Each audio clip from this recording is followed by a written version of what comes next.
Suzi.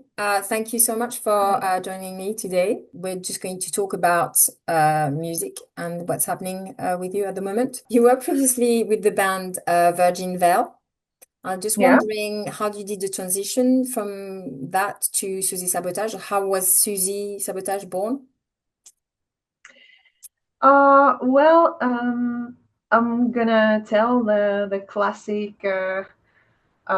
pandemic story, kind of transitioning from being in a band with a more, let's say, heavy sound, classical instrumentation, like drums and guitar and bass and so on, to more electronic that you can do basically on your own. You don't necessarily need rehearsals, or at least in-person rehearsals with a lot of people, because during the lockdown that was very not advisable, to say the least. And yeah, I suppose many of us dark wave solo artists just started around that time frame, and like along those lines. You gained more autonomy as well with that and a little bit more freedom, I guess, because it's just you Yeah. and your instruments. Yeah, there are no compromises, no differences of opinion. Like, of course, there are still labels and such that you must work with, and sometimes there still are differences of opinion, but less people involved, I guess. But yeah, as well, for me, as someone who is not like classically trained, it has as well like posed challenges, like doing the whole composing thing myself, and the sound engineering part as well. I'm still very much a beginner, and of course it's a lot slower when it's just you, Yeah. in that sense. I can imagine. You were mentioning that you're not classically trained. You do play an instrument that we see in your video. I'm not going to pronounce it very well. Odisaroli. Yeah. Yeah. And you play sort of a harp. Can you tell me more about that instrument and your musical training in general? Yeah, it's the kantele. It's like a zither, if I'm pronouncing that bit right, kind of instrument. So it's basically open strings. You pluck them, or well, I use most of the time I use a pick to make it a bit louder, more like this classic folk type of instrument. Mhm. So not very common in electronic music, but we did learn to play it at school. Oh. So so yeah, I suppose I was wondering like how can I make like my own signature kind of sound, Mhm. or at least try for it. And then I was thinking, well, uh, I'm gonna try including elements where I am from, like Finnish language, the kantele, and so on. Maybe some imagery as well in the lyrics that go with kind of like uh, with the country where I was born. Yeah. So Yeah, so to put your own identity in it to reflect that. Yeah. yeah, some element at least. Of course, I suppose that for me, it was the most kind like authentic kind, like that leaves a sort of uh, you know um, gives it a certain vibe, so to say. And so you were talking about musical genre and do you see yourself as part of a specific scene? Because you mentioned dark wave earlier, or are you trying to carve out your own niche? Well, I used to call my music dark cold wave, but I was thinking lately that maybe that's a bit contrived. I don't know. I do think that it's more like dark electronic, this classic kind of maybe mixed with some light neo folk influences. Um, but yeah, I do identify with the goth scene, and I have been basically all my adult life in the goth scene, punk scene as well earlier. So they have kind of overlapped. Mhm. Um, but I wouldn't say that I'm starting my own genre or something. Like if it happens, then it happens and that's cool. But I just make the music that sounds good to me and sounds the most authentic to me. Your gigs are fine. I've seen videos of them. Are very enchanting and intense. Now, what do you want the audience to feel when you leave when they leave the show?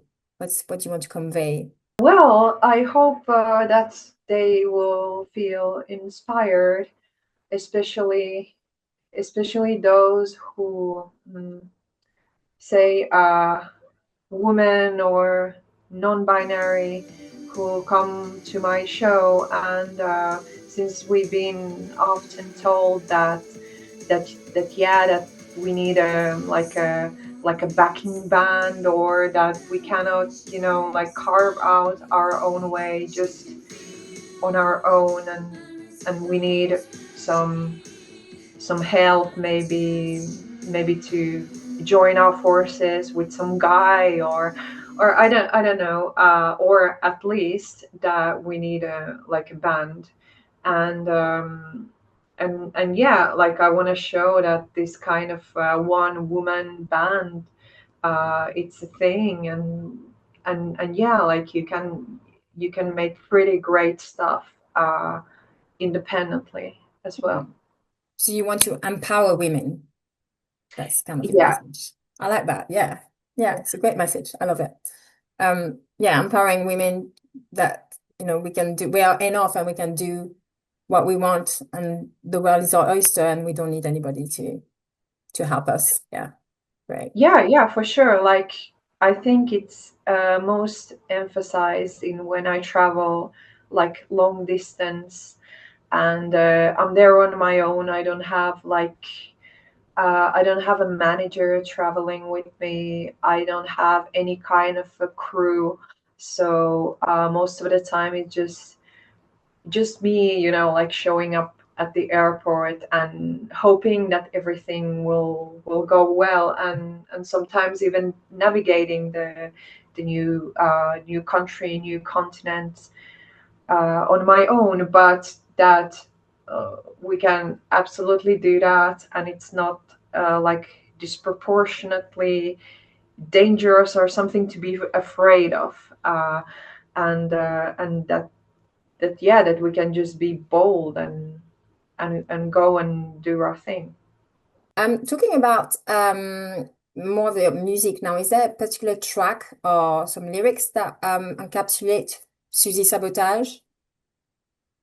Well, I suppose my latest single, Sudan Suntu, is basically about rebirth and finding yourself, that kind of like more natural identity of yourself, how you are intrinsically, and below all the layers of pride or ego or pretense, or whatever that kind of is imposed on you by society or other factors. But yeah, the kind of humbling feeling when you find yourself, when you get in touch with your vulnerability and authenticity. It's not always easy. It can be very dissonant and leave you feeling very without your armor, sort of. Right. Yeah. Uh, Vulnerable. so, and yes, but very vulnerable. But it's an important kind of an experience. Uh, life and death, death and rebirth of something new, something better, Yeah. I would say. Mhm. And so what's next for you now, Susie? I am working on a new single called She Demon, and it's mostly in English. It does have a slight Finnish part, but it's more like at the end, and it's more like cryptic. But it's more of this classic EBM rave vibe, Okay, faster tempo. So I'm currently working on that and a handful of collabs. nice. So that's what's coming next. You have participated with the Goth for Palestine Yes. collab. Yeah, I had a look at the track list. It's a mix, a very, very good eclectic mix. There's a little bit of for everybody and everything, some old, Thank some you. new. Yeah, it's been a very meaningful project because I was seeing that sentiment, in the goth scene, getting more like taking a stance for humanitarian causes, and that was very much has emerged in the recent years. It has been very emphasized, Mm, and I thought that I I didn't see any such compilations online, and I decided to go for it. Like I've never organized anything of this large mhm. scale, since there are uh, dozens of artists all around the world. Yeah. But um, It must have been really yeah, a lot of work because with all the artists on it, and that's the second edition, isn't it? Is it the second? yes, yes. I wouldn't say that it's like disproportionately difficult, but it does take a lot of time. It does take time and some coordination, but yeah, it's been more than worth the time that it has taken, and the energy, because by now it's nearly 12,000 US dollars that we have Wow, raised, very nearly. So brilliant. yeah, Yeah, I'm really happy about that, and really happy about all of the people that have made this possible, uh, all of the artists that have participated, and the donors, of course. That moves me that people go out of their way for this important cause, yeah, and support it. yeah. That's a great work. Definitely an amazing legacy here. And so, do you have any other collabs going forward or any dates that's happening in the near future? Yes, I do. I do have several collabs, but I am not sure if I can talk about them That's fine. just yet. Sure. But yeah, they're gonna be pretty significant, and I really look forward to them. And then also, like, I'm going back to Italy for two shows in Turin and in Prato, which is in Tuscany. So I also really look forward to that Right. When are you going to Italy? When is that? in October. In October, right. Yeah, yeah, in mid-October. Cool. And you're coming to London in September though. Yes, yes, in a week.